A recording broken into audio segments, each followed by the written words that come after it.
ఇళ్ళున్న దగ్గర హైవేల పక్కన సామాన్య ఇళ్ళు ఉన్నా సరే, లేదంటే ఇంకేమైనా ఆఫీసులు ఉన్నా సరే, ఖచ్చితంగా ఆ ప్రొటెక్టివ్ రైలింగ్స్ అనేవి ఉంటాయి, ఆ బ్యారియర్స్ అనేవి ఉంటాయి, బ్యారికేడ్స్ కానీ ఆ బ్యారియర్స్ కానీ ఏవో ఒకటి ఉంటాయి.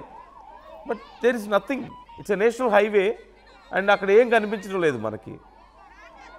It's a clear negligence. ఖచ్చితంగా ప్రమాణాలు పాటించకపోవడం వల్ల కూడా ఇంత భారీ నష్టం జరిగింది. ఇప్పుడు ఒకవేళ కనుక అక్కడ ఏర్పాటు చేయాల్సిన రైలింగ్స్ కానీ ఆ బ్యారికేడ్స్ కానీ ఏర్పాటు చేయకపోవడం కూడా ఈ ప్రమాదానికి కారణం అయి ఉంటే, ఇంత నష్టం జరగడానికి కారణమై ఉంటే, who is responsible for that? ప్రభుత్వాలు కాదా? అక్కడ ఉన్న స్థానికంగా అక్కడ కాంట్రాక్ట్ తీసుకున్నటువంటి ఆ కాంట్రాక్టర్స్ కాదా? కేంద్ర ప్రభుత్వం, నేషనల్ హైవే అంటే కేంద్ర ప్రభుత్వం. ఎవరిని అడగగలగాలి ఇప్పుడు? ఎవరైతే అక్కడ మొత్తం నిర్వహణ చూసుకుంటున్నారో, ఆ రోడ్లు అవన్నీ కూడా, they are responsible for that. ఖచ్చితంగా నేషనల్ హైవేల మీద 100 కిలోమీటర్ల వేగంతో కార్లు లేదంటే లారీలు వెళ్తూ ఉంటాయి సహజంగా. కానీ ప్రాపర్ ప్రికాషన్స్ తీసుకోకపోవడం వల్ల కూడా ఈ ప్రమాదానికి కారణం అయింది అంటే పరిస్థితి ఎలా ఉంటుందనేది ఒకసారి చూడండి. ఎవరిని ఇక్కడ బ్లేమ్ చేయాలి మనం? చాలామంది రెస్పాండ్ అవుతున్నారు ఈ ఘటనకు సంబంధించి. I would like to read some comments. ఎవరెవరు ఎలాంటి అభిప్రాయాలు వ్యక్తం చేస్తున్నారో కూడా నేను చదివి వినిపించే ప్రయత్నం చేస్తున్నాను. చాలామంది రెస్పాండ్ అవుతున్నారు. మీ ఒపీనియన్ ఏంటి? ఎవరిని ఇక్కడ తప్పు పట్టాలి? ఒక శుభకార్యానికి వెళ్ళి వస్తున్నటువంటి కారు ఇంత దారుణమైనటువంటి ప్రమాదానికి గురైంది, టైర్ బ్లాస్ట్ అయి ఉండొచ్చు అంటూ కొంతమంది చెప్తున్నారు. లేదు, ఓవర్ స్పీడ్ అని కొంతమంది చెప్తున్నారు, అండ్ వాళ్ళు కూడా గాయపడ్డారు. మరోవైపు రోడ్డు పక్కన ఉన్నటువంటి అమాయకులు ప్రాణాలు కోల్పోయారు. College students, school students. పాపం వాళ్ళ కుటుంబం పరిస్థితి ఏంటి ఒకసారి మీరు ఆ స్క్రీన్లో చూడండి. వాళ్ళు ఎంత గుండెలు బాదుకొని ఏడుస్తున్నారు. వాళ్ళ తప్పేంటి అక్కడ? వాళ్ళ కుటుంబం రోడ్డును పడడానికి కారణం ఎవరు అక్కడ? Whose mistake is this? whom we should blame ఇక్కడ? What's your opinion about this? ఒకసారి ఇక్కడ చాలామంది కామెంట్ చేసే ప్రయత్నం చేస్తున్నారు. రమణ కామెంట్ చేస్తున్నారు, ఆంధ్ర తెలంగాణలో ఏదో జరుగుతుంది, దీన్ని అధికారులు ఆలోచించాలి. ఈ కంటిన్యూగా జరుగుతున్నటువంటి ఈ ప్రమాదాలకు సంబంధించి ఎవరికి అంతుపట్టడం లేదు.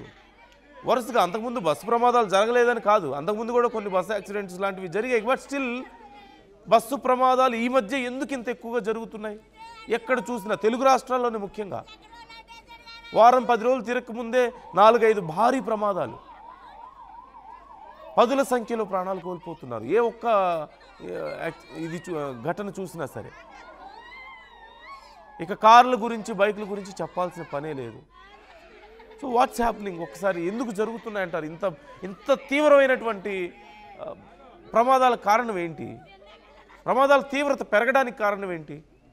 ఆ సంఖ్య పెరగడానికి కారణం ఏంటని మీరు అనుకుంటున్నారు? కామెంట్ చేసే ప్రయత్నం చేయండి. వరుస ప్రమాదాల కారణం ఏంటి అని ఆర్టీవీ అడిగినటువంటి ప్రశ్నకు ఎవరు ఎలా రెస్పాండ్ అయ్యారు చూద్దాం. అతివేగం అని 70% మంది అంటుంటే ఏదో కీడు శంకిస్తోంది, సంథింగ్ ఈజ్ హ్యాపెనింగ్. ఇక్కడ ఈ కామెంట్ కూడా అదే ఉంది. రమణ చేసినటువంటి కామెంట్, ఆంధ్ర తెలంగాణలో ఏదో జరుగుతుందో దీన్ని అధికారులు ఆలోచించాలి. ఖచ్చితంగా అవును అని చెప్పేసి వీర్ కామెంట్ చేస్తున్నారు. అంటే పైన చేసినటువంటి కామెంట్కి శాంతి జరగాల్సిందే అంటూ మరొకరు కామెంట్ చేస్తున్నారు, వీర్ కామెంట్ చేస్తున్నారు. సత్య 2025 అస్సలు మంచిగా లేదు, అందరూ చాలా జాగ్రత్తగా ఉండాలి అంటూ కామెంట్ చేస్తున్నారు సత్య. 2025లో ఎన్నో విపత్తులు మనం చూస్తున్నాం, తుఫాన్లు చూస్తున్నాం, ప్రమాదాలు చూస్తున్నాం. ఇక అహ్మదాబాద్ ఫ్లైట్ ఇన్సిడెంట్ మనం చూసాం, అక్కడ జరిగినటువంటి ఎంత దారుణమైనటువంటి ప్రమాదం జరిగిందో. ఆ తర్వాత వరుసగా ఎన్నో ఫ్లైట్ ప్రమాదాలు జరగడం కానీ, తర్వాత ఈ బస్సు ప్రమాదాలు కానీ, ఇక జరుగుతున్నటువంటి హైవేల మీద జరుగుతున్నటువంటి ప్రమాదాలు కానీ, ముఖ్యంగా సంచలనమైనటువంటి 2 తెలుగు రాష్ట్రాల్లో సంచలనమైనటువంటి క్రైమ్ ఇన్సిడెంట్స్ నమోదవడం, క్రైమ్ కేసెస్ నమోదవడం, చిన్న పిల్లలు కూడా ప్రాణాలు తీసే స్థాయికి వెళ్ళడం, క్షుద్ర పూజల దగ్గర నుంచి మొదలు పెడితే ఎన్నో దారుణాలు ఇక్కడ మనకు కనిపిస్తున్నాయి. అందుకని కొంతమంది ఇలా భావిస్తున్నారు, maybe this year is not good అని చెప్పి చాలామంది భావిస్తున్నారు, అది కలిసి రాలేదని కొంతమంది అనుకుంటున్నారు. So what's your opinion? ఎందుకు ఇంత ఈ క్రైమ్ పర్సంటేజ్ పెరగడానికి కారణం ఏంటని మీరు అనుకుంటున్నారు? కామెంట్ చేసే ప్రయత్నం చేయండి. అలాగే డ్రైవింగ్ స్పీడ్ 120 to 150 km అంటూ కామెంట్ చేస్తున్నారు అనిల్ కుమార్. అంటే మీరు ఒకవేళ ఆ ప్రాంతానికి చెందిన వాళ్ళ, మీకు ఒకవేళ ఐడియా ఉండుంటే ఇంకొంచెం క్లియర్ డీటెయిల్స్ ఇచ్చే ప్రయత్నం చేయండి అనిల్ కుమార్. అలాగే వీరు కామెంట్ చేస్తున్నారు, పక్కగా వాళ్ళు ఏమైనా కూడా పట్టించుకోరేమో ఇండియాకి అంటూ కామెంట్. పాక్ వాళ్ళు ఏమైనా కీడు పెడుతున్నారేమో ఇండియాకి అంటూ, పాకిస్తాన్ ఏమైనా చేస్తుంది, ఇలాంటి విషయాల్లో వాళ్ళు ఏం చేస్తారు? We can't see in that angle.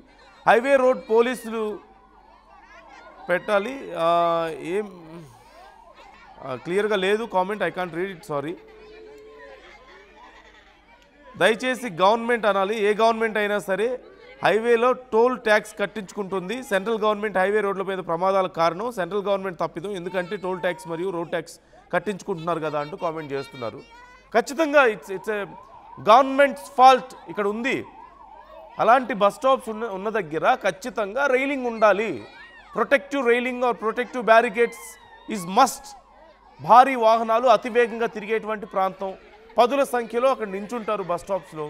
It's a basic precaution and it should happen from the government. Highway, national highway central government పరిధిలో ఉంటాయి కదా. They have to take care of all this. Who is responsible for this much loss? ఎవరు ఇప్పుడు ఆ కుటుంబాలకు బాధ్యత? So ఇంకా చాలామంది కామెంట్స్ చేస్తున్నారు, 2 నెలలు జాగ్రత్తగా ఉండండి అంటూ దుర్గా మెట్ట కామెంట్ చేస్తున్నారు. అంటే కొంతమందికి అభిప్రాయం ఎందుకు వస్తుందో తెలియడం లేదు. ఈ ఇయర్ మంచిగా లేదు అని చాలామంది అభిప్రాయపడుతున్నటువంటి పరిస్థితి కనిపిస్తుంది.